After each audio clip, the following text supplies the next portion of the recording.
Bienvenue sur Tsunami IA, le podcast dédié à la déferlante de l'intelligence artificielle. Je suis Dimitri, votre hôte, et avec l'aide de mes assistants IA Josh et Juniper, nous allons naviguer ensemble à travers cet océan de changements technologiques. Si vous aussi vous avez le sentiment que l'IA est un changement majeur sur lequel il faut réfléchir et s'informer, ce podcast est fait pour vous. Nous explorons, nous décryptons et surtout nous essayons de surfer sur cette immense vague de changements que l'IA apporte à notre société. Durant chaque épisode, nous plongeons dans des sujets d'actualité, nous discuterons parfois avec des experts pour vous donner les outils nécessaires pour embrasser cette révolution. Est-ce que vous êtes prêts à plonger avec moi ? Alors cette semaine, épisode un petit peu spécial puisqu'on a un invité qui s'appelle Inouk Bourgon, que je suis vraiment très heureux d'avoir pu recevoir sur le podcast. Et Inouk, en fait, il travaille tout simplement sur l'intelligence artificielle dans le domaine de l'optimisation de consommation d'énergie, en particulier pour les bâtiments industriels. Donc on a pu avoir un très bon entretien qui était hyper intéressant, donc j'ai vraiment hâte de vous faire écouter tout ça. Donc comme d'habitude, n'hésitez pas à me faire vos retours sur le compte Instagram tsunam-ia ou tout simplement par commentaire sur l'application Apple Podcast par exemple, qui est toujours une super bonne application pour le référencement. D'ailleurs, si vous aimez le podcast, n'oubliez pas de rajouter le petit 5 étoiles et surtout de le conseiller à d'autres personnes peut-être autour de vous qui trouvent que l'IA c'est un changement aussi très important qu'il faut en tout cas c'est une vague de changements très importante sur laquelle il faut essayer de surfer. Et donc si vous connaissez des personnes qui sont un petit peu intéressées par ce sujet, qui savent pas trop par où commencer, qui savent pas trop aussi comment faire leur veille sur cette technologie, n'hésitez pas à leur partager le podcast. Plus on est de fous, plus on rit. Et puis en plus de ça, moi ça me permettra aussi de toujours aller chercher d'autres invités, de pouvoir vous proposer des formats différents, etc. Puisque c'est aussi moi ce qui me motive aussi à faire ces podcasts toutes les semaines.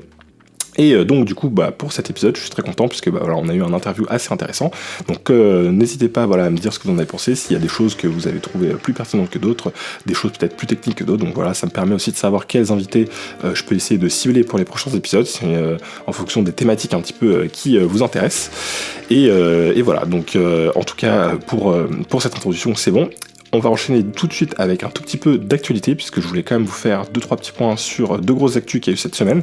Donc la première actu, elle concerne Tesla, qui a annoncé son premier taxi autonome lors de leur événement WeRobot. Et donc ce cybertaxi, il s'appelle le Cybercab. Qu'est-ce qu'il a un petit peu d'intéressant ? Déjà, l'idée c'est que ce soit un véhicule autonome mais partagé, un petit peu comme ce qu'on pourrait avoir aujourd'hui avec l'application Uber et la possibilité d'avoir des trajets qui sont avec un chauffeur dédié et puis qui sont parfois partagés. Sauf que là, ce serait un taxi entièrement autonome. Il vise une sortie de ce véhicule pour avant 2027. On verra si ce sera prêt d'ici là. Et puis en plus, il n'y aura pas aussi des contraintes un petit peu légales, même si on sait qu'aujourd'hui, aux États-Unis, il y a certains États qui autorisent déjà la conduite de véhicules autonomes. Et on verra aussi s'il trouve son public, puisqu'il a quand même quelques contraintes, notamment le fait qu'il n'ait uniquement que 2 sièges, qui sont 2 sièges à l'avant, mais par contre le véhicule il n'a pas de volant, du coup c'est assez étrange. Donc il y a 2 sièges à l'avant. Un coffre qui a l'air quand même assez grand, mais par contre on peut pas rentrer à 4 dedans. Mais ils ont aussi annoncé en parallèle de ça un bus qui lui peut accueillir jusqu'à 20 personnes et qui a aussi pour but d'avoir le même système, avec des coûts projetés de coûts par miles parcouru qui seraient assez faibles. Pour le Cybercab, ce serait environ 20 centimes de dollars par miles parcouru, et je crois que pour le bus, ce serait encore moins, probablement une dizaine de fois moins que ça. Donc je me souviens plus exactement des chiffres. En tout cas, ils visent un prix de sortie pour ce Cybercab, en tout cas un prix cible de 20 à 30 000 dollars. Donc ça pourrait être quelque chose de potentiellement intéressant, d'autant plus que c'est quelque chose que vous pourriez vous acheter pour vous-même, pour pouvoir faire vos trajets à vous.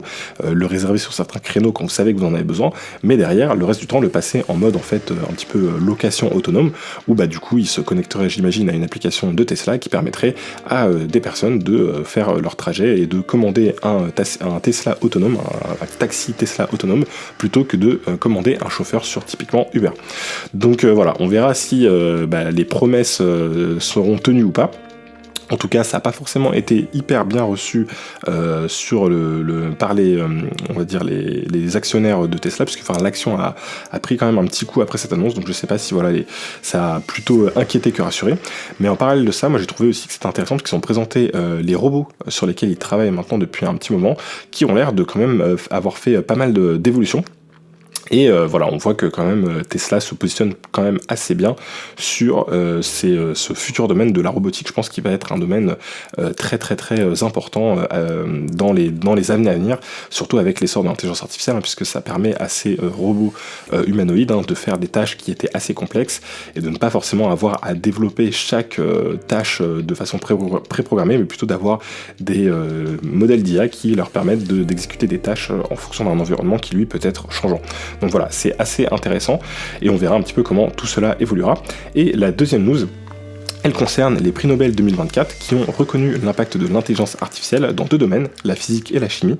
Et on a du coup Geoffrey Hinton et John Hopfield qui ont reçu le Nobel de physique pour leurs travaux sur les réseaux neuronaux, tandis que Demis Hassabis et John Jumper de DeepMind, la société d'intelligence artificielle de Google, ont été récompensés en chimie pour le projet AlphaFold. C'est l'outil d'IA qui permet notamment de prédire la structure des protéines. Et ces prix ont toutefois suscité un petit peu de débat. Certains chercheurs, notamment des physiciens, ont critiqué le fait que les recherches en machine learning ne relèvent pas du domaine de la physique, mais plutôt de l'informatique.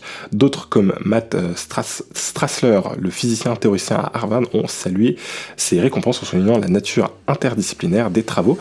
Le prix en chimie, en partie attribué par AlphaFold, a également mis en avant l'importance de l'IA tout en reconnaissant les avancées en biologie computationnelle, malgré les critiques sur ces prix illustrent comment l'IA modifie fondamentalement divers domaines scientifiques et soulève la question de l'élargissement des critères des Nobel pour inclure des technologies interdisciplinaires. Donc voilà, vraiment l'IA clairement récompensée lors de ces prix Nobel. Et avec, pour rappel, le projet de DeepMind AlphaFold qui permet de grâce à un modèle d'IA, prédire comment une protéine va se replier, ce qui permet du coup aux scientifiques de savoir en fonction d'un certain type de protéine, comment la protéine va se comporter, comment elle va se replier, ce qui peut être très utile dans les domaines comme la médecine, la création de médicaments ou autres, ou même la compréhension de phénomènes dans le corps humain. Donc voilà, c'était un projet qui était très très très utile et qui avant nécessitait d'immenses calculs, qui étaient très compliqués. C'était très difficile de savoir comment prédire comment une protéine allait agir. Et donc grâce à cette intelligence artificielle, ils ont réussi à avoir vraiment une méthode très robuste pour comprendre comment les protéines allaient se replier, ce qui a permis de faire pas mal d'avancées à côté dans le domaine de la biologie. Donc voilà, on voit encore une fois que l'intelligence artificielle, elle a un impact à pas mal de niveaux, c'est pas uniquement l'intelligence artificielle générative, et justement, ça me permet de faire introduction vers l'interview qu'on a eue cette semaine avec Inouk, puisque justement, lui, il n'utilise pas de l'intelligence artificielle générative, justement, on en discutera pendant l'interview, c'est plutôt même quelque chose qu'il a fait de la mauvaise pub, donc je vous laisse écouter tout ça. Juste petite info pour ceux qui regardent les épisodes sur YouTube, depuis le dernier épisode, j'utilise une technologie qui s'appelle Eye Tracker qui permet de corriger mon regard, puisque ça me permet moi de regarder mon script tout en continuant d'avoir le regard qui se dirige vers l'objectif. Je veux bien vos retours dessus, si vous trouvez que c'est quelque chose qui fonctionne plutôt bien ou pas, parce que j'avais eu pas mal de commentaires sur le fait que ça vous dérangeait que je ne regarde pas directement la caméra. Et dites-moi si ça fonctionne ou pas, ou si il faut que je me trouve un système de prompteur. Je vous avoue que si cette technologie IA fonctionne, ça m'arrange plutôt. Donc j'espère que c'est quelque chose qui ne vous dérangera pas pour ceux qui suivent en vidéo. Voilà, je vous dis à la semaine prochaine et on se retrouve tout de suite avec Inouk. Et donc on se retrouve avec Inouk qui va nous parler donc du coup de sa société qui s'appelle Foobot, qui est une société qui je trouve innove énormément grâce à l'intelligence artificielle, et donc on va avoir une petite discussion, voir un petit peu tout ce que tu proposes Inouk. Est-ce que tu peux peut-être déjà commencer par te présenter ? D'accord, merci Dimitri pour l'invitation. Je suis super enthousiaste de faire ce podcast avec toi. Donc je m'appelle Inouk Bourgon, je suis un entrepreneur depuis près de 15 ans dans la tech et plus particulièrement dans l'IA. Je fais de l'IA au service des économies d'énergie en fait. J'ai créé avec deux associés une société qui délivre un service d'efficacité énergétique qui s'appelle Foobot. Et donc notre but, c'est de confier à l'IA quelques points clés des systèmes de chauffage, ventilation et climatisation dans des bâtiments.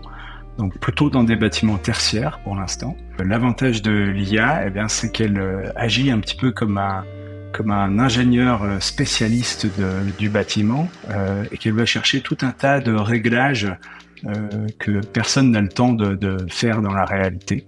Et donc de faire des économies d'énergie tout en délivrant le même confort. Voilà, c'est un peu le...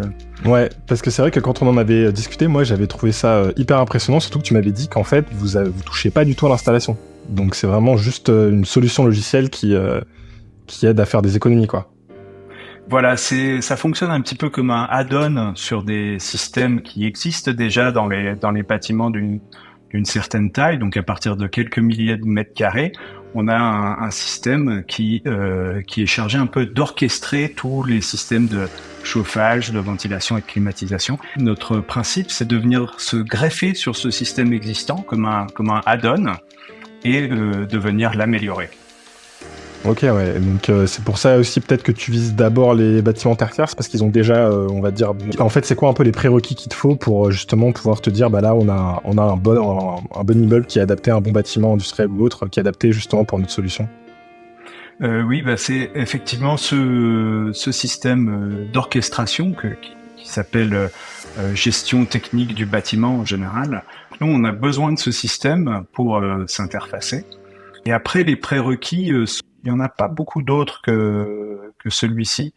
Les bâtiments sont plus ou moins intéressants à optimiser dans le sens où ils vont consommer plus ou moins d'énergie. Donc c'est un peu comme ça qu'on va cibler nos prospects. Plus les bâtiments sont grands, plus ils consomment de l'énergie, plus c'est intéressant pour nous de les optimiser.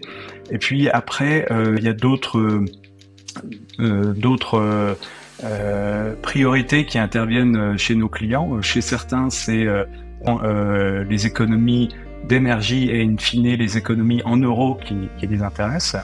Et puis pour d'autres, c'est vraiment une vision sur l'impact carbone de leur bâtiment. Et donc, suivant nos clients, on va avoir différentes métriques qu'on va regarder et même qu'on va pouvoir optimiser avec l'IA. Ok, ouais, parce que j'imagine que c'est vrai que maintenant c'est un gros sujet, quoi, pour toutes les grosses sociétés. Ils regardent un peu leur impact carbone, etc.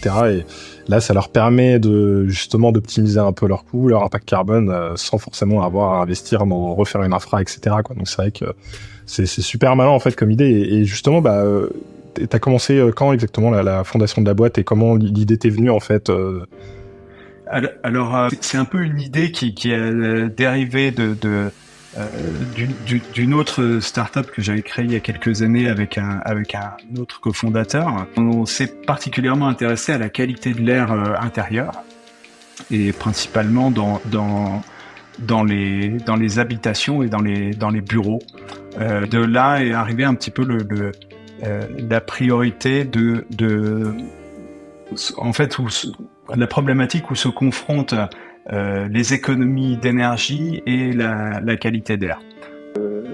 Pour répondre à un peu ces deux problématiques qui vont s'opposer, c'est très difficile de faire appel à des algorithmes simples, en fait, puisque on a des systèmes qui interagissent entre eux et pour lesquels une réponse simple n'est pas adaptée.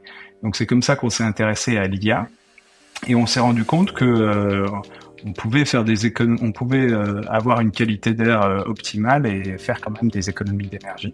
De là, notre approche a dérivé de systèmes qui étaient uniquement là pour optimiser la qualité d'air, à arriver vers des systèmes qui sont principalement là pour faire des économies d'énergie. Ok, ouais, parce qu'en fait, c'est là où peut-être on va changer l'aspect de juste un algorithme à l'IA, c'est que peut-être un algorithme, ce serait quelque chose comme des bureaux, je les chauffe du lundi au vendredi de 8h à, je sais pas moi, 18h, 19h, parce que c'est les horaires de bureau, et c'est un peu bête et méchant, mais du coup, il n'y a pas vraiment d'adaptation, et il n'y a pas de vraie bonne réponse, ça va pas s'adapter peut-être à la température extérieure ou à ce genre de choses-là.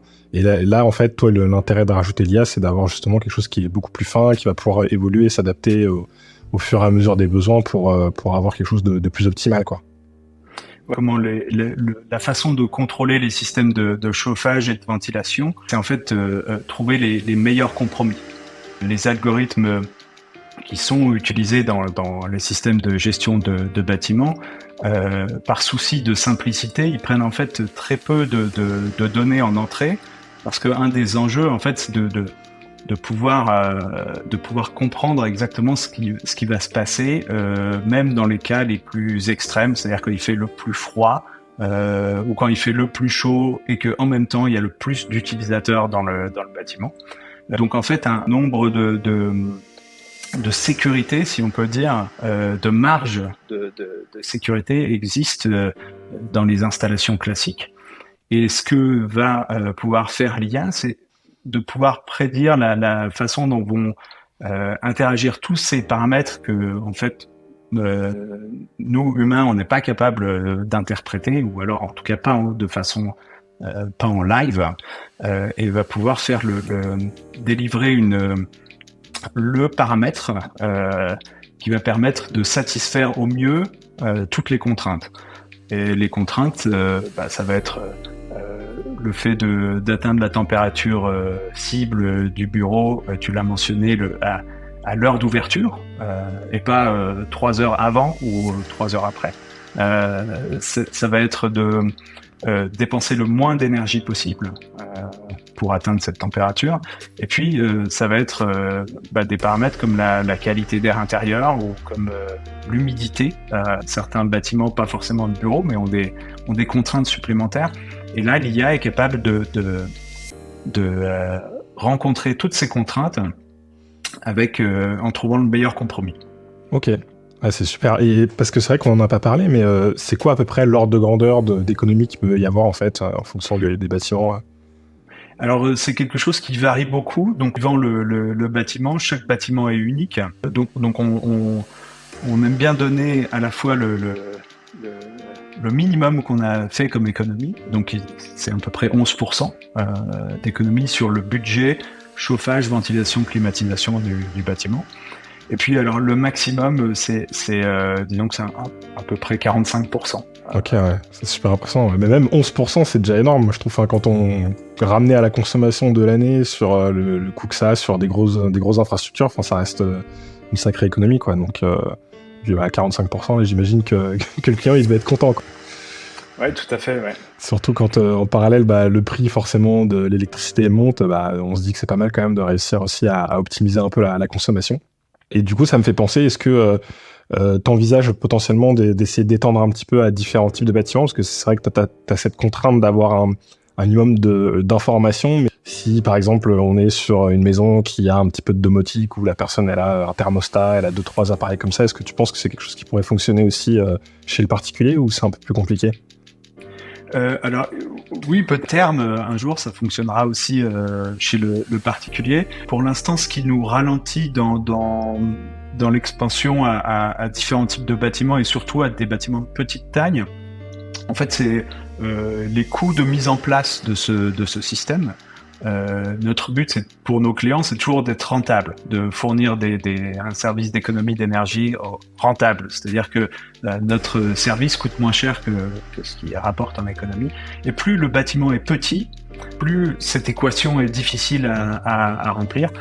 Voilà, la technologie va continuer à avancer et la partie entraînement de nos algorithmes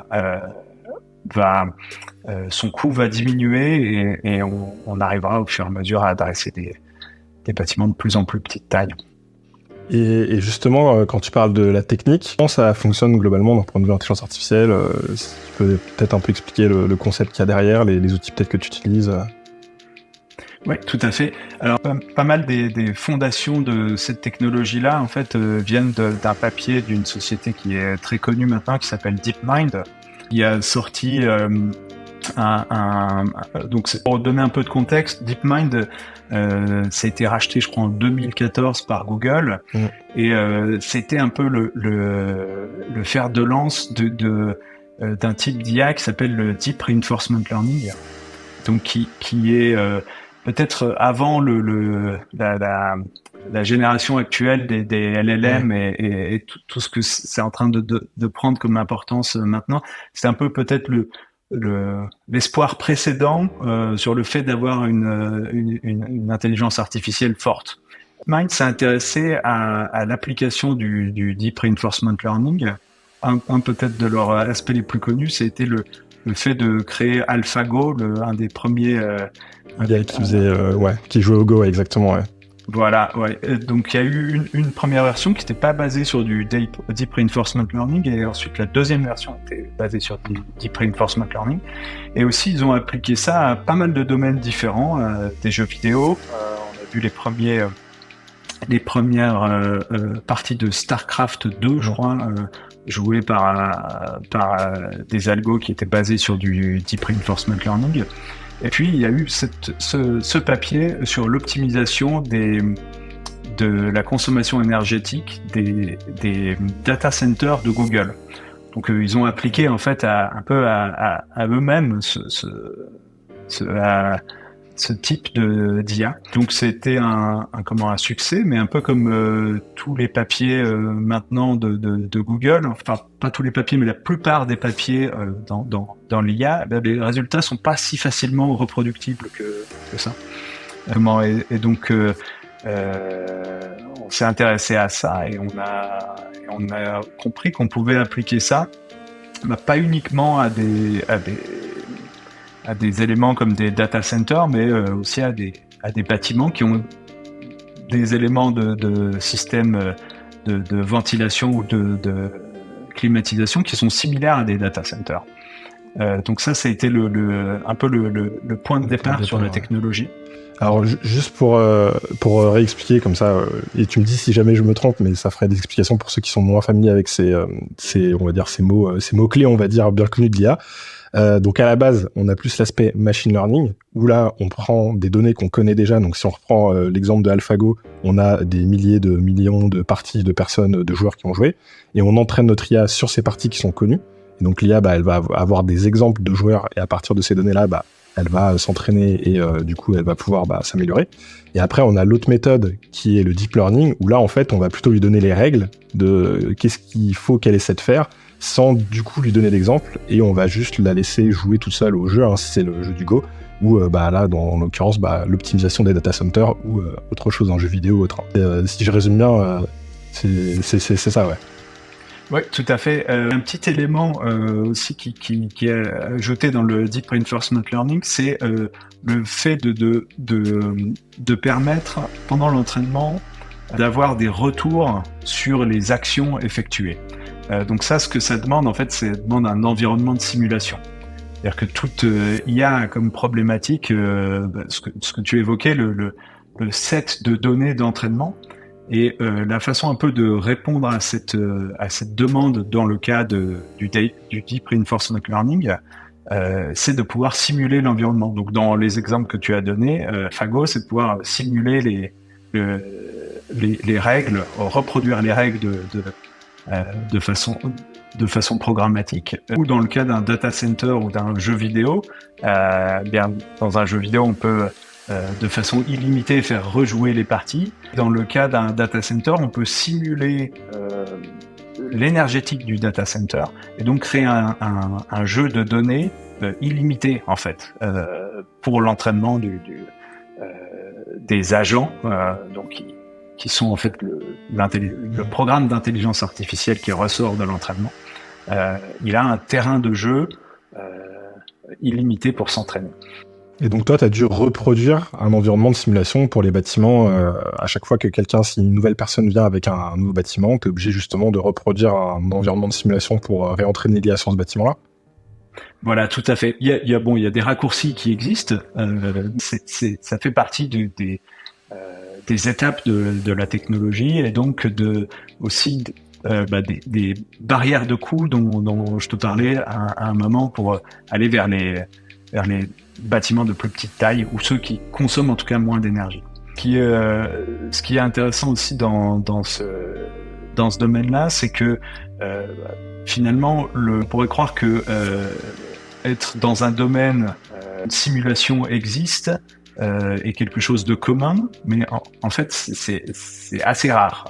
Le nombre de domaines où on a pu appliquer le Deep Reinforcement Learning et où c'est vraiment disons au-delà des papiers universitaires et finalement pas si commun que ça. Il y a un peu de robotique Il y a maintenant l'énergie, ouais. Il y a eu en plus là, il y a eu un événement de Tesla là, WeRobot. Je crois que c'était il y a 2-3 jours là. Je sais pas si t'as suivi, mais ils ont annoncé le taxi qui se conduit tout seul. Bon alors c'est les annonces de Elon Musk, donc on sait que sur les dates c'est jamais. Mais il annonce ça avant 2027. Et il y avait déjà une vingtaine de voitures qui étaient en démonstration sur l'événement et qui du coup se conduisaient et qui n'ont pas de volant, pas de pédale. Donc c'est vraiment la voiture qui se conduit toute seule quoi. Et effectivement c'est un des cas d'usage je pense où il y a pas mal de deep learning quoi. Alors c'est toujours un peu mystérieux dans la conduite autonome, hein, c'est souvent en fait une combinaison de technologies. Peut-être c'est général finalement à l'IA quand elle a vraiment une application.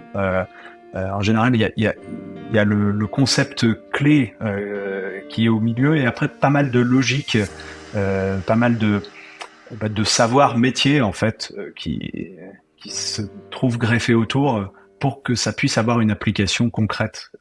Et vraiment, dans le cas du Deep Reinforcement Learning, si c'est une technologie qui est finalement pas si récente que ça, enfin en tout cas comparé aux Transformers qui sont à la base des LLM, on a quand même finalement assez peu de sociétés qui basent un service là-dessus et qui l'utilisent réellement. Ok, ouais, c'est vrai. C'est pas si simple que ça de passer du papier théorique à la pratique. Il y a forcément pas mal de décalage, quoi, j'imagine, ouais. Et pas mal de challenges, comme tu le dis, hein, la partie simulation et autres, qui font que c'est pas si simple que ça, quoi. Et donc, justement, toi, ça te demande beaucoup de temps pour réentraîner ton modèle quand tu te lances sur un nouveau client ou autre. Il y a un gros travail qui est fait sur la partie calcul, analyse, etc., qu'il y a derrière pour réentraîner l'IA. Ça, c'est vraiment justement le savoir métier dont on parlait. Nos premiers bâtiments nous ont pris beaucoup de temps et on s'est entouré de spécialistes de la modélisation des bâtiments. Et au fur et à mesure, il y a une courbe d'apprentissage, des éléments de simplification qui commencent à intervenir pour toute personne qui cherche à industrialiser un process. Au début, tu fais des choses très très complexes, et puis au fur et à mesure, tu trouves l'essence des paramètres à utiliser et tu simplifies, et donc tu accélères les possibilités. Et ouais, j'allais dire parce que ça me fait penser à quelque chose. Il me semble que Nvidia, ils ont un outil qui modélise leur data center justement pour pour gérer la qualité de l'air, le refroidissement, etc. Je sais pas si c'est quelque chose que tu as déjà vu ou étudié, mais il me semblait qu'ils avaient annoncé ça lors d'une de leurs conférences. Alors non, je suis pas familier avec ce. Ok. Je sais qu'ils sont actifs dans un certain nombre de domaines de la simulation aussi. Ouais, c'est ça, des clones un peu, des doubles virtuels. Je sais qu'ils sont pas mal là-dessus, où ils veulent aussi pousser des avatars 3D qui peuvent servir du coup à se connecter à par exemple un large language model pour pouvoir discuter, faire un service après-vente, ce genre de choses-là. Donc ils sont pas mal en recherche là-dessus, je crois, l'aspect clone virtuel qui peut être un clone d'une personne, mais aussi du coup d'un bâtiment ou ce genre de choses-là, quoi, pour justement faire des simulations et derrière avoir tiré une utilité un petit peu de tout ça grâce à l'IA, quoi. Je pense que c'est là aussi ça va être des applications des large language models qui sont pour nous quelque chose aussi de très intéressant, qu'on utilise au jour le jour, mais pas pour notre cœur de métier en fait, plutôt pour des activités connexes. Et puis on regarde aussi beaucoup les Transformers et toutes les promesses que c'est en train d'apporter. Mais pour l'instant, dans les problématiques de contrôle, nous on est typiquement dans une problématique de contrôle. Là aussi, il y a des papiers qui sortent. Je ne sais pas encore quelles sont les applications industrielles, les gens qui ont réellement appliqué ça dans des problématiques de contrôle et qui ont un service qui est monté autour. En général, le temps entre les papiers et vraiment l'application est finalement assez long. Ouais, je suis justement aussi en train, moi, de me demander s'il n'y a pas quand même un peu une accélération, en tout cas sur le domaine particulier de la recherche dans l'intelligence artificielle, parce qu'effectivement, on va dire dans la recherche d'autres domaines, des fois entre le moment où le papier il sort et le moment où ça commence à arriver en pratique, il y a un très gros décalage. Mais maintenant, on voit des papiers où en fait, les chercheurs, ils ont déjà mis en place, ils ont déjà un outil qui marche bien, qui arrive à complètement démontrer que tout fonctionne, sur tout ce qui est justement lié à l'IA générative. Et du coup, j'ai un peu l'impression, en tout cas, en suivant, tu vois, l'actualité toutes les semaines, qu'il y a des choses, c'est vraiment impressionnant, quoi, qui bougent très très vite, quoi. Ouais, je pense que tu as sûrement raison sur l'IA générative parce que finalement on est sur des applications qui ont peu d'enjeux et où tout le monde est prévenu que il peut y avoir des hallucinations. Le code que ça te génère si tu fais ça ou le texte, il peut y avoir des erreurs. Donc il y a une tolérance à ça. Dans les process industriels, la tolérance elle doit être quantifiée. C'est beaucoup plus difficile de convaincre les gens d'adopter de l'IA dans ces process-là, alors que sur des choses un peu comme la génération d'images ou comme le texte, on a plus le droit à l'erreur. L'erreur se pardonne assez facilement. Et c'est vrai que là-dessus, tu as raison. Il y a une accélération gigantesque. Nous, on a bien vu aussi dans le monde académique, comme énormément de chercheurs ont un peu délaissé justement les types d'IA avec lesquels nous on travaille pour aller vers les transformers, c'est peut-être plus spécifiquement vers les large language models, mais maintenant c'est devenu un jeu qui coûte tellement cher. Ouais, c'est vrai qu'il y a cet autre... voilà, il y a cet aspect-là aussi. Comment t'en es venu du coup à tomber sur ce papier de DeepMind, parce que c'est que tu t'intéressais quand même déjà au sujet du coup, parce qu'à l'époque c'était déjà moins à la mode, hein. Maintenant ça l'est beaucoup plus. D'ailleurs en plus il y a DeepMind justement, alors l'un des chercheurs principaux de DeepMind a reçu le prix Nobel, du coup pour ses recherches notamment tu vois sur l'intelligence artificielle. Donc ça tombe bien, tu vois, on est en plein dans le sujet. Mais je me demande un peu, qu'est-ce qui t'a amené à se retrouver à lire un papier de DeepMind qui expliquait comment optimiser leur data center. Ça, en fait, vraiment tout le crédit revient à un de mes cofondateurs qui s'appelle Antoine Galato.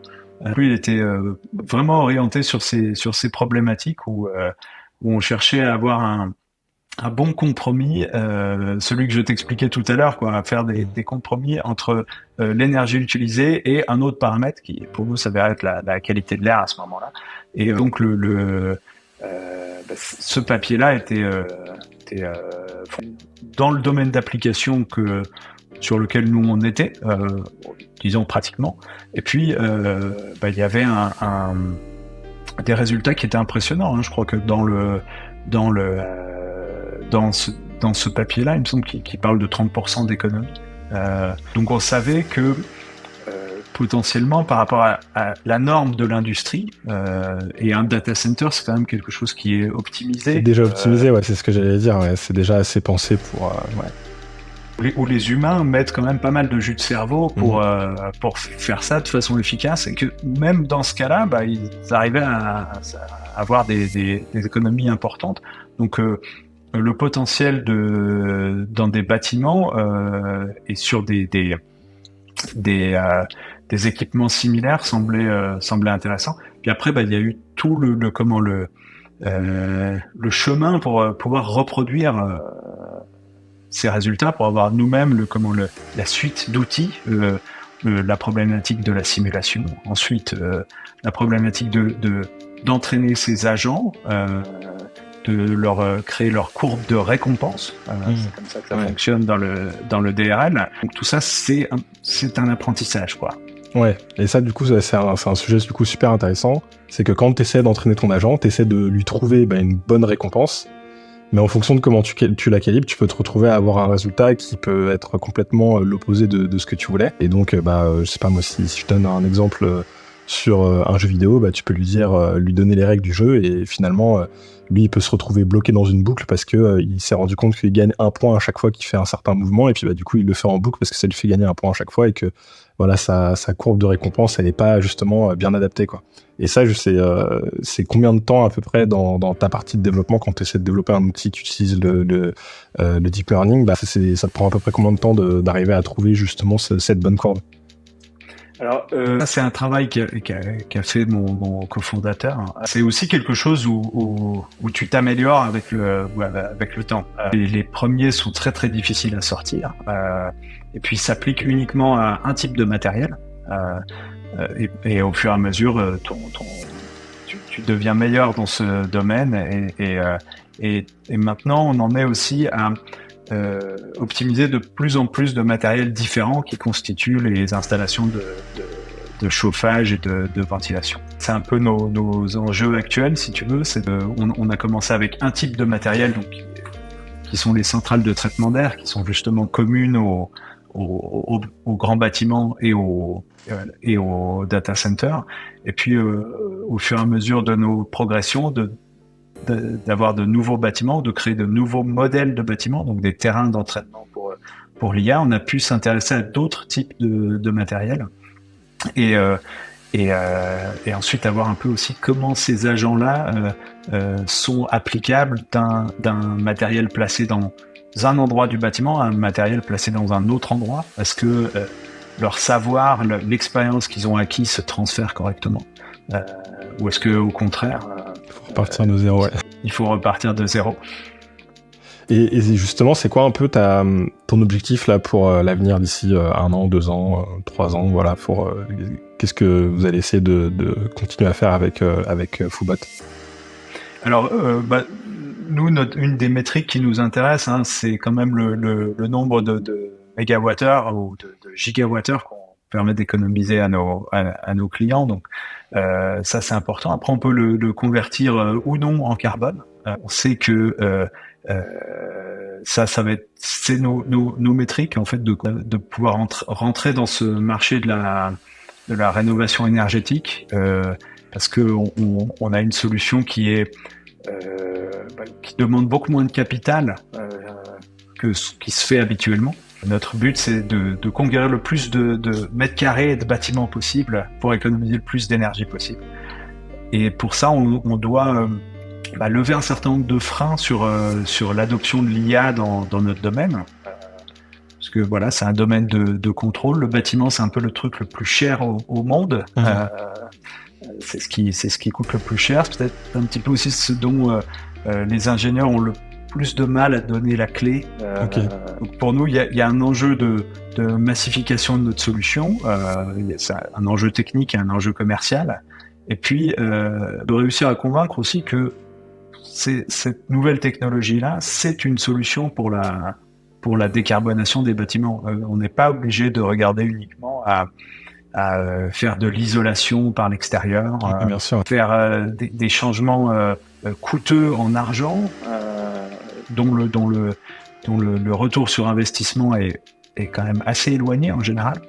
Qui prend du temps en tout cas, ou c'est comme je sais qu'il y en a par exemple qui font de l'installation de panneaux solaires sur les toits de grands hangars, sur des choses-là, c'est un gros coût, c'est des projets qui s'amortissent sur 10 ans, 15 ans, donc gros investissement forcément pour la société. Ouais. Pour nous, réussir à driver un petit peu d'investissement dans d'autres solutions que celle-là, c'est vraiment un peu notre enjeu pour les années à venir. Et puis une forme d'évangélisation de l'IA, parce que ce qu'on essaie d'expliquer, c'est qu'on n'est pas là pour prendre, que le service qu'on rend n'est pas là pour prendre le métier de quelqu'un d'autre. Les ajustements que fait l'IA, elle peut en faire jusqu'à toutes les 15 minutes. C'est pas quelque chose que quelqu'un fait d'habitude. Ouais, c'est ça. Personne n'a le temps de faire ça. Donc on ne remplace pas du travail humain, on augmente un petit peu comme l'IA générative te permet d'être plus rapide sur certains points. Nous, notre service te permet d'être plus efficace dans la gestion d'un bâtiment et de son chauffage et de sa ventilation. Donc ça, on a pas mal de travail à faire là-dessus. Aussi, peut-être un des freins qu'on voit dans l'IA et dans notre domaine, c'est le fait que les algorithmes qui sont créés par l'IA, le programme qui résulte de l'entraînement, c'est une série de poids, c'est illisible. Et ça, c'est quelque chose que les ingénieurs n'aiment pas du tout. Ouais, c'est le côté un peu boîte noire. Ça s'est entraîné, voilà. Il y a un résultat, et après, quand quand on veut un peu regarder mais comment ça marche, on sait pas trop quoi. On a, comme tu dis, une liste avec des poids et bon. Et ça c'est quelque chose qui est un frein aussi dans l'adoption. Le résultat n'est pas visible, n'est pas lisible directement. Et est-ce que avec les mêmes entrées, tu peux avoir un résultat différent, justement avec le système de poids, ou ça peut arriver ou... Alors, c'est une question auquel je ne sais pas vraiment répondre. C'est juste que là, ça m'a amené à la question, mais c'est vrai que je me dis, ça fait aussi partie des choses qui peuvent un peu faire peur, c'est qu'on se dit, on a cette boîte noire, si un coup je lui donne des données, elle me fait une réponse, et puis si un coup je lui donne les mêmes données, la réponse est un peu différente. Au final, est-ce qu'on peut vraiment lui faire confiance? Et là, je reviens plus à un peu comme l'IA générative fonctionne. L'IA générative, même si on lui donne la même entrée et qu'on lui donne la même seed, donc la seed, ça va être l'espèce de bruit l'IA utilise comme point de départ pour générer une image, par exemple, l'image, elle va pas être pareille, quoi. Il y a toujours un petit truc qui va changer. Globalement, ça va quasiment être la même chose, mais ce sera pas tout à fait pareil. Il y a une petite part d'aléatoire, on va dire, parce que les poids, ils vont un peu interagir légèrement différemment et c'est pas déterminé, quoi. Du coup, ça peut aussi faire un peu peur quand on travaille sur quelque chose comme un bâtiment. On a envie de savoir exactement comment ça marche du début à la fin pour expliquer un petit peu tout. Et du coup, je comprends un petit peu que t'aies ce challenge. Même si au final, si on regarde le risque, il n'y a pas un très très gros risque. Au final, l'intelligence artificielle, elle va pas se mettre à faire exploser les radiateurs ou lancer des turbines à 100%. Mais je comprends que t'aies besoin un petit peu de faire de l'évangélisation pour être sûr que les gens comprennent que voilà, ça reste un modèle qui reste dans certaines limites et certaines contraintes et qui a peu de chances que ça se passe mal, quoi. Oui, exactement, parce que justement la façon dont l'entraînement est fait avec les fonctions de récompense borne vraiment la façon dont va réagir l'agent au final. Et en plus, on peut tout à fait doubler, et c'est d'ailleurs ce qu'on nous demande dans 100% des cas, on peut totalement créer des garde-fous qui sont codés de façon très simple, des limites. C'est-à-dire que telle température d'eau dans tel circuit de radiateur ne sera jamais dépassée ce sera jamais en dessous de telle température. Ça, c'est des choses très très simples à faire et qu'on nous demande à chaque fois, donc qui rendent le système plus fiable. Comme ça, tu as une combinaison, c'est ça, d'un côté d'avoir l'IA qui peut faire tous ces ajustements, mais en même temps, de l'autre côté, des règles bêtes et méchantes qui permettent de borner la chose et d'éviter que ça parte dans tous les sens, quoi. Et en fait, justement, moi, tout ça, ça me fait penser, là, il y a pas mal de personnes qui sont des fois critiques sur l'aspect écologie et intelligence artificielle, parce que forcément, aujourd'hui, l'intelligence artificielle, elle évolue énormément. Il y a énormément d'utilisateurs. Derrière, ça demande beaucoup de puissance de calcul, que ce soit pour créer les modèles ou pour les utiliser. On voit pas mal de papiers. Alors moi, je suis souvent assez critique de ces papiers parce que c'est des papiers qui sont un peu faits en grosses approximations. On va dire que, je sais pas moi, ChatGPT, quand on fait une requête, ça consomme 700 000 litres d'eau. Enfin, ça veut rien dire, parce que les data centers, ils ont des circuits effectivement qui consomment de l'eau, mais c'est des circuits qui sont fermés, qui font du recyclement de l'eau, etc. Enfin voilà, c'est pas aussi simple que ça. Mais par contre, c'est vrai qu'il y a un vrai sujet, c'est que il va y avoir une demande en énergie qui va augmenter avec la croissance de l'intelligence artificielle. Même si à côté, les entreprises comme Nvidia ou autres, elles essaient de faire des choses qui sont de plus en plus optimisées en termes de consommation d'énergie, vu qu'a priori le besoin est en pleine augmentation, ça risque d'augmenter.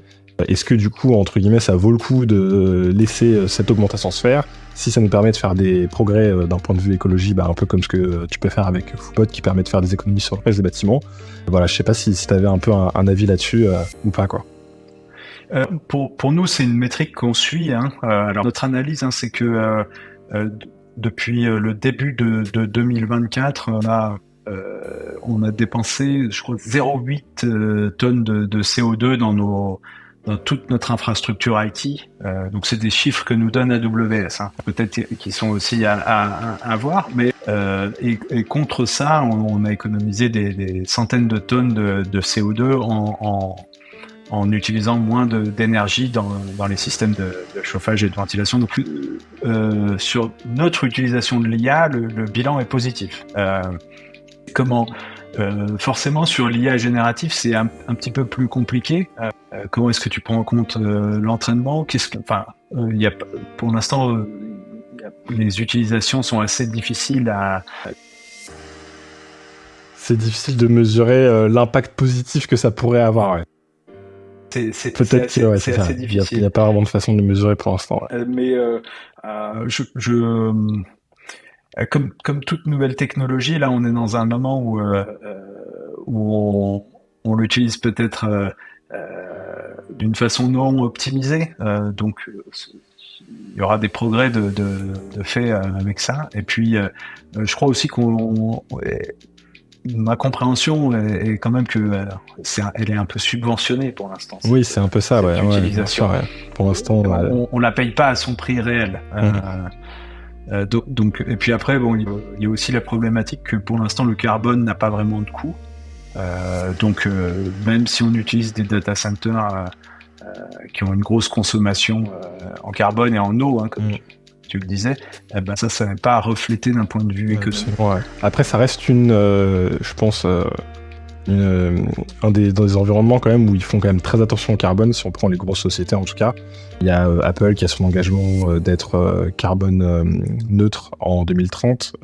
Microsoft, je crois qu'ils sont sur le même engagement quasiment pareil. Amazon aussi, ils essaient de travailler là-dessus.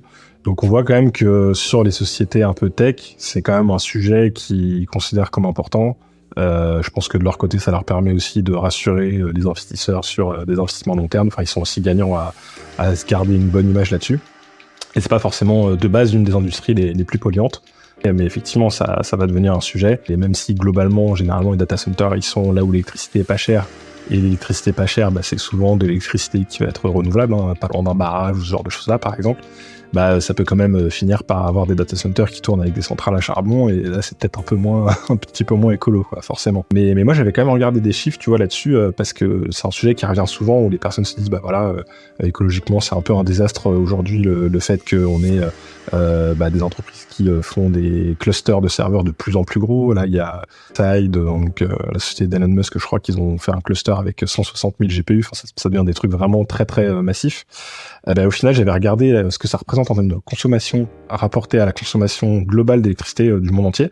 Et sur, je crois que c'était 2023, on était à 2,5% de la consommation globale, donc c'est pas tant que ça au final. Bon, c'est pas négligeable, 2,5% de la consommation globale de toute la planète en électricité, c'est pas rien, mais c'est pas non plus, c'est pas tant que ça, quoi. Et si derrière, ces 2,5% ils permettent de peut-être optimiser d'autres domaines, comme, je sais pas moi, la construction, donc le bâtiment, là tu l'as dit, le chauffage, ce genre de choses-là, et de faire des économies de 10%, 15%, 20%, au final, ce sera quand même assez positif, quoi.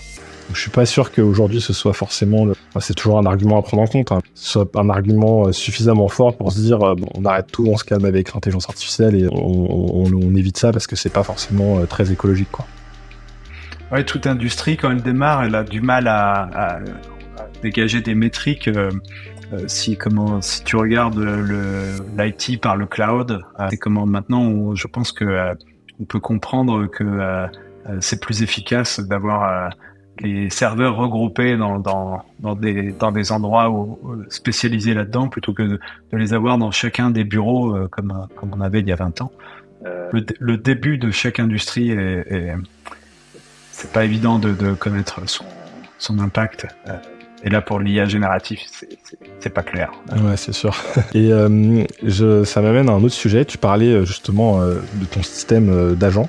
Le fait que, toi, quand tu entraînes un modèle de deep learning, on appelle ça un agent et que tu peux entraîner différents modèles avec différentes règles, etc. Il y a aussi un nouveau mot qui est un peu apparu, qui est le mot un peu d'agent, qui au final, qui serait l'étape d'après du large language model, celui sur lequel OpenAI, par exemple, est en train de travailler, où en gros, l'idée, c'est d'avoir un large language model, mais aussi avoir un agent qui tourne derrière, qui essaie de découper les tâches pour les comprendre et pour vraiment résoudre un problème un peu plus complexe. Est-ce que tu penses que justement ça c'est un petit peu l'avenir de ce qu'on peut continuer à faire en termes de progrès sur l'IA? Est-ce que c'est quelque chose que toi tu pourrais voir, je sais pas, d'utile dans ce que tu fais ou Alors à la marge peut-être que ce sera pas le cœur de notre technologie pour l'instant, les large language models. Et c'est sûr que il y a pas mal d'inspiration à prendre de ces espèces d'orchestrateurs. Moi, j'ai essayé ça un peu avec les dernières versions avec GPT-4o1. Ouais.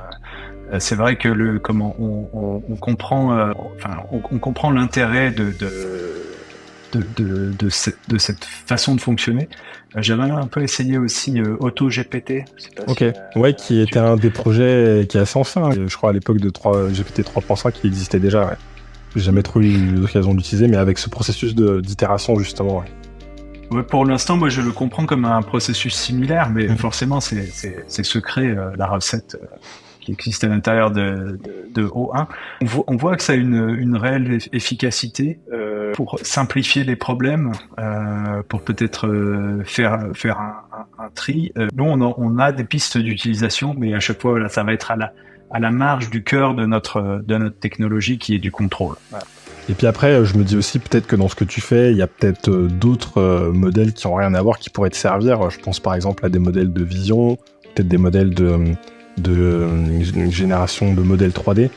Parce que si demain, tu es sur des plus petites structures et qu'il suffit par exemple de passer un coup avec une caméra, avec un téléphone par exemple qui a un capteur LiDAR, donc avec capteur de points, qui te fait un petit mappage 3D du bâtiment, bah, peut-être que toi, ça peut te permettre de calculer derrière le volume du bâtiment, tu vois, connaître un peu les entrées-sorties d'air, peut-être avec une caméra infrarouge, tu vois, qui filmerait un peu la zone, bah, tu peux donner ces informations-là peut-être après à ton modèle pour justement simplifier la partie modélisation. Oui, tout à fait. Il y a dans les phases amont à ce qu'on fait au cœur de notre techno, c'est vrai que il y a plein d'utilisations dans la lecture des documents qui existent pour chaque bâtiment. Il y a du RAG peut-être qui serait possible. Il y a énormément d'utilisations. Pour l'instant, on n'a pas eu le temps de forcément complètement explorer, puis aussi parce que on est quand même encore à des choses qui sont balbutiantes.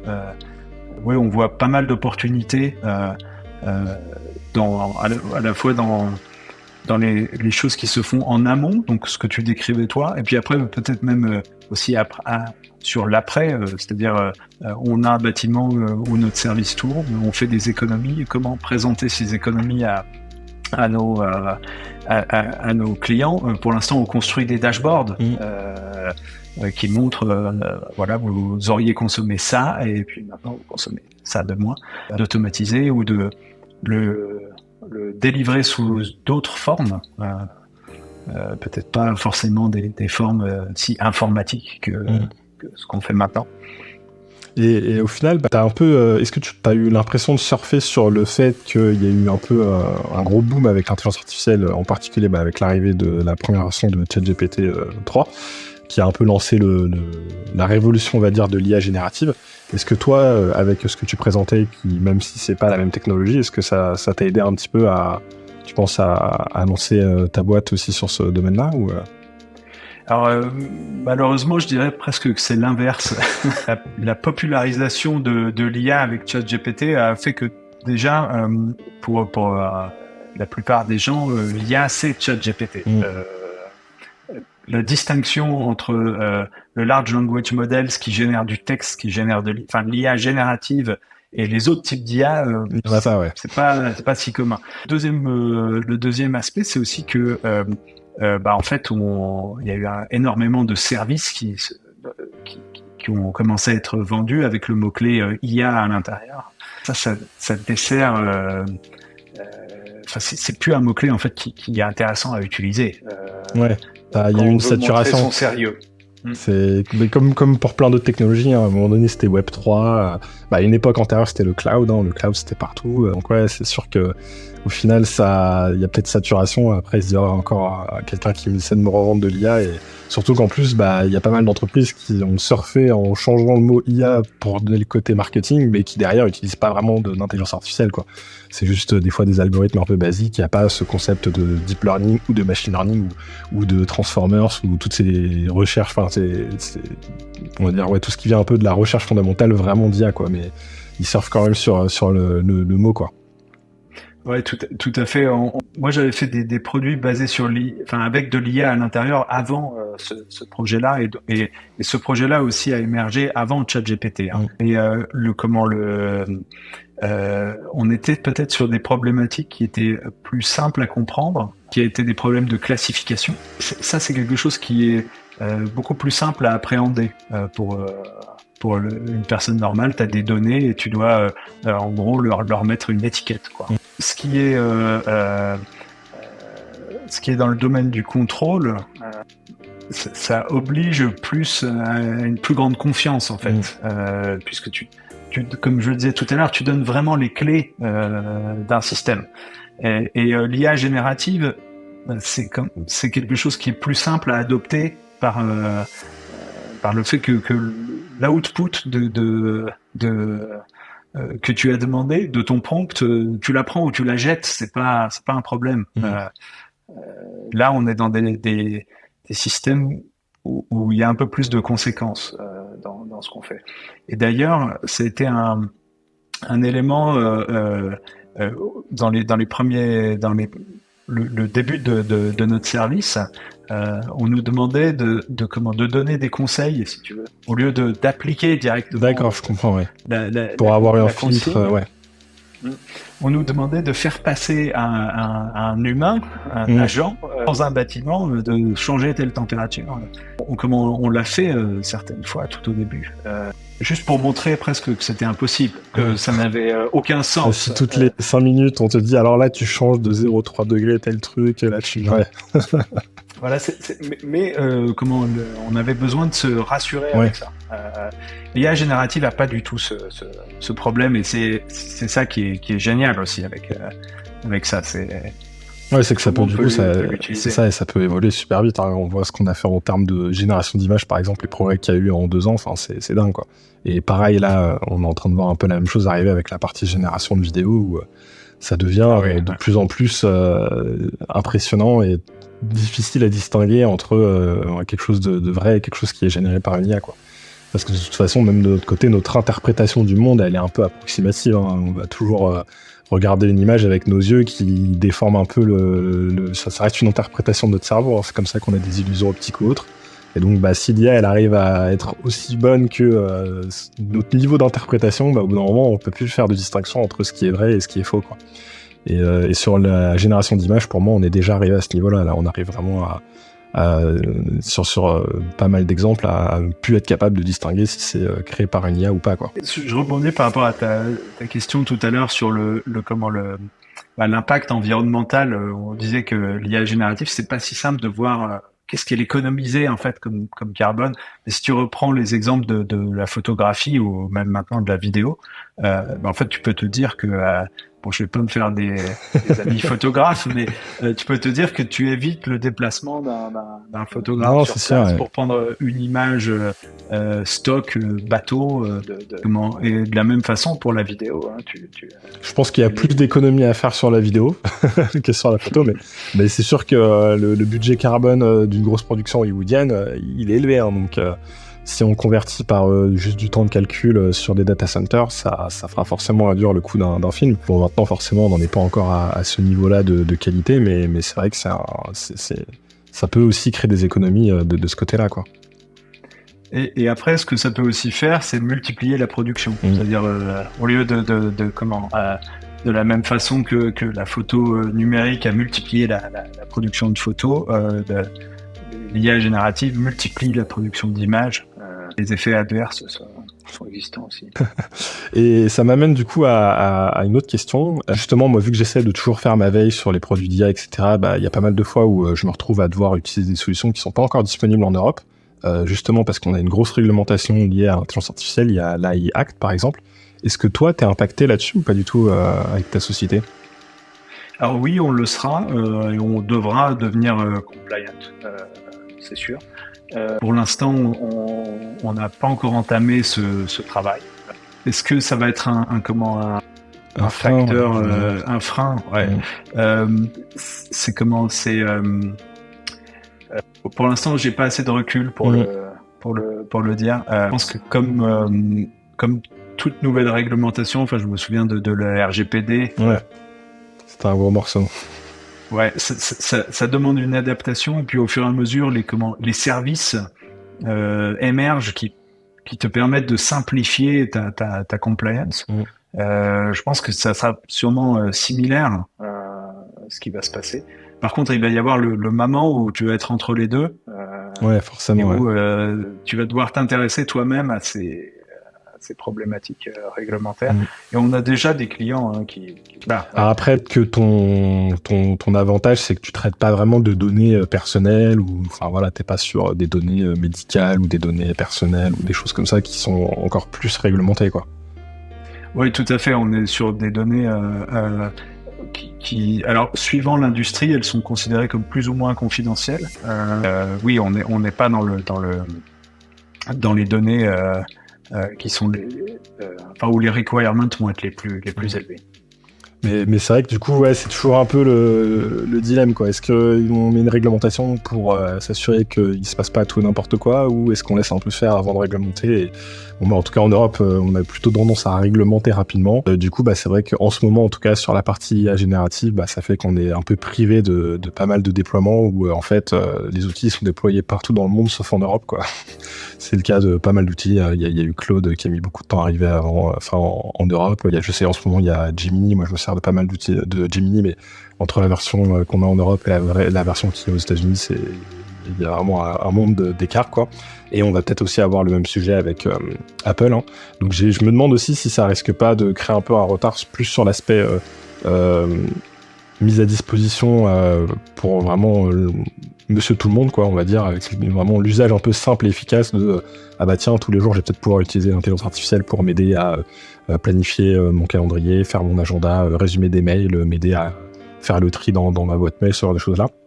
Je me demande si ça va pas un peu créer un décalage peut-être entre ce qui va se passer dans le reste du monde et l'Europe, parce que justement on risque d'arriver à avoir ces technologies qu'un peu plus tard, quoi. Oui, c'est vrai, et en plus on peut dire que sur le RGPD, finalement, ça a été quelque chose d'assez lent. Enfin, si tu compares au premier service Gmail, je crois que c'est au début des années vers 2008 ou quelque chose comme ça. Comment là, on a vraiment fait la réglementation vraiment à l'émergence dès le début de la techno. Ouais.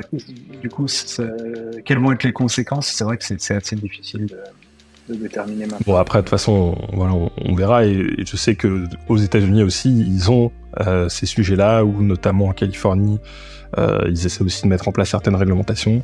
Mais pour l'instant, elles sont pas aussi fortes que ce qui a été mis en place en Europe. Et du coup, ça me permet de faire la transition vers le dernier sujet que je voulais voir avec toi, c'est plus l'avenir de l'intelligence artificielle. Comment toi tu vois justement l'évolution de l'intelligence artificielle, peut-être dans un horizon, tu vois, 5 ans, 10 ans, 15 ans, et qu'est-ce que tu penses de l'intelligence artificielle générale? Est-ce que tu penses que c'est quelque chose qu'on verra peut-être de notre vivant ou pas? Est-ce que c'est quelque chose d'atteignable ou pas? Qu'est-ce que tu penses un petit peu de tout ça? C'est une vaste question. Sur l'adoption de l'intelligence artificielle, c'est vrai que là, comme tu le disais, on voit une accélération. L'intelligence générative fait beaucoup pour ça. Et je pense on a intérêt à continuer l'adoption de ça, mais il va y avoir aussi forcément un moment, un reflux, une forme de déception. Tu sais, le haut de la courbe de mode des technologies. Oui, où tu as la forte adoption, puis après la déception, finalement, c'est pas si bien que ça, et puis après, finalement, on commence à reprendre. Je pense qu'on va forcément arriver à ça. Alors, où est-ce qu'on en est dans cette courbe? J'ai un peu du mal à le déterminer maintenant. Il va falloir trouver des sujets où l'IA générative est efficace économiquement. Il y en a quelques-uns qu'on connaît déjà. Enfin, la génération de code, clairement, c'est efficace. Il y aura sûrement aussi des grands sujets dans l'éducation, parce qu'on voit que l'IA générative, c'est un tuteur qui a une patience infinie, donc c'est quand même très pratique. Après, il y aura aussi sûrement des sujets dans la médecine, où l'adoption et le modèle économique est plus long à trouver. Je vois une progression dans l'adoption et dans le nombre de domaines plus rapide que sur justement la génération des algos qui nous ont intéressés nous et dont on a pas mal parlé déjà. Ce qu'il va falloir voir aussi, c'est comment se passe cette déception. Est-ce que économiquement c'est une catastrophe? Est-ce que ces boîtes que tu as citées tout à l'heure, dont la valorisation a augmenté de façon démente, ces derniers 2 ans. Comment est-ce que va se passer l'atterrissage, quoi. On a eu des atterrissages plus ou moins heureux. Il y a eu la bulle.com, là où ça a vraiment explosé tout le domaine pendant un certain temps. Ça, je crois pas forcément que ça va se passer. Puis il y a eu des atterrissages peut-être plus en douceur, le métaverse, je sais pas si c'est vrai. Tu te souviens. Finalement, Meta, ils font une belle transition. Je pense qu'ils abandonnent pas totalement l'idée du métaverse, mais en tout cas, ils arrivent à faire une belle transition avec l'IA, quoi. Et puis ça, c'est quelque chose où on a baissé nos attentes, mais il n'y a pas eu de catastrophe économique. Là, c'est sûr que plus la bulle grossit, plus les investissements grossissent dans le domaine, plus le retour sur investissement attendu est important. Donc, est-ce que ce sera un atterrissage ou une explosion ? Ça va, pour moi, ça va vraiment déterminer le truc. Quand la bulle.com a explosé pendant plusieurs années, ça ne servait à rien de créer une boîte et un service dans l'informatique. Plus personne n'en voulait. Presque, quoi. Plus personne n'en voulait. Okay. Donc il faudrait pas qu'on arrive à quelque chose comme ça, même si peut-être que c'est peu probable. Ça c'est vraiment le truc qui va faire que soit l'adoption va grandir de façon sans à-coup, ou soit il va y avoir un à-coup important. Sur l'intelligence artificielle générale, ça j'ai un peu du mal de me prononcer, parce qu'on repousse sans arrêt la limite de ce que c'est. Oui, la définition c'est ça, la définition à chaque fois change. Ouais. Déjà, il y avait eu un papier là qui était sorti de OpenAI qui avait donné différents niveaux d'agents pour définir un peu les différents niveaux d'intelligence artificielle, qui était assez intéressant. On commence déjà maintenant à séparer, parce qu'au début on se disait c'est juste si on discute avec, on n'arrive pas à savoir si c'est un humain ou pas. Bon, ça finalement ça marche plus. C'est le test de Turing. Voilà, exactement. C'est passé. C'est ça, exactement. Maintenant ça marche plus vraiment. Donc du coup on a rehaussé. Et si on lui demande de faire un truc un peu compliqué, un problème mathématique, elle arrive à le résoudre. Là maintenant on commence à y arriver aussi. Donc petit à petit on monte les étapes.